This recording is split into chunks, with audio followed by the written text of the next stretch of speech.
السلام علیکم ناظرین، پچھلی ویڈیو میں ولیم فریزر کے قتل اور اس سے جڑی معلومات پر ہم نے بات کی تھی۔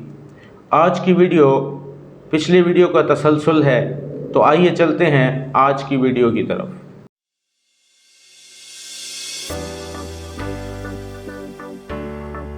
غالب اور فتح اللہ بیگ خان۔ نواب شمس الدین احمد خان کہتے تھے کہ میرا اس قتل میں کوئی ہاتھ نہیں اور میں بالکل بے قصور ہوں۔ میرے خلاف یہ سب کچھ میرے دشمنوں کی جھوٹی شہادتوں اور مخبریوں کی بنا پر کیا جا رہا ہے، جن کا سرغنہ مرزا فتح اللہ بیگ خان ہے۔ چونکہ مقتول ریزیڈنٹ غالب کے گہرے دوست اور مربی تھے اور مجسٹریٹ شہر بھی ان کے ملنے والوں میں سے تھے، اس لیے لوگوں کو شبہ ہوا کہ مرزا فتح اللہ بیگ خان کے علاوہ غالب نے بھی نواب کے خلاف جاسوسی کی ہے۔ لیکن قرائن سے معلوم پڑتا ہے کہ غالب کا دامن اس دھبے سے پاک ہے۔ فروری 1835 میں غالب کے خلاف ایک دیوانی مقدمے میں 5000 روپیہ کی ڈگری ہو گئی۔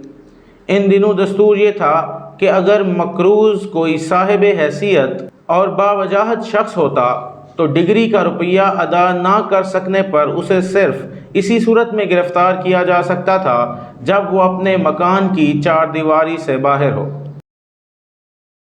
بھلا غالب کے پاس روپیہ کہاں کہ وہ ادا کر دیتے؟ گرفتاری کی ذلت سے بچنے کے لیے وہ اپنا سارا وقت گھر پر گزارتے اور مغرب کے بعد رات کے اندھیرے میں سوار ہو کر نکلتے اور دوستوں سے ملنے چلے جاتے۔ اسی زمانے میں یہ قتل ہوا۔ چونکہ مجسٹریٹ بھی غالب کے دوست تھے، اس لیے وہ جیسے اور دوستوں کے پاس آتے جاتے تھے، اسی طرح ان کے ہاں بھی جاتے اور تھوڑی دیر گپ کرنے کے بعد واپس چلے آتے۔ وہاں فریزر کے قتل سے متعلق بھی گفتگو ہوئی۔ اگر نواب شمس الدین احمد خان اور فریزر کے کشیدہ تعلقات کسی سے پوشیدہ نہیں تھے تو ان کی غالب دشمنی بھی کسی سے مخفی نہیں تھی۔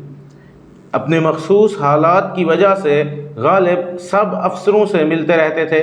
جو مجسٹریٹ اس مقدمے کی تفتیش کر رہا تھا وہ بھی ان کا دوست تھا اور اس کے ہاں مرزا کی آمد و رفت تھی۔ عین مقدمے کے دوران میں بھی یہ راہ و رسم جاری رہی۔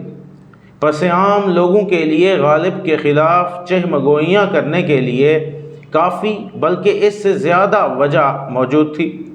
نواب سے ان کی دشمنی، فریزر سے دوستی، ان کا مجسٹریٹ سے یارانہ اور مقدمے کے دوران ان کے ہاں آنا جانا، ان ظاہری قرائن سے لوگوں نے شبہ کیا کہ غالب نے نواب شمس الدین احمد خان کی چغلی کھائی ہے اور مخبری کی ہے۔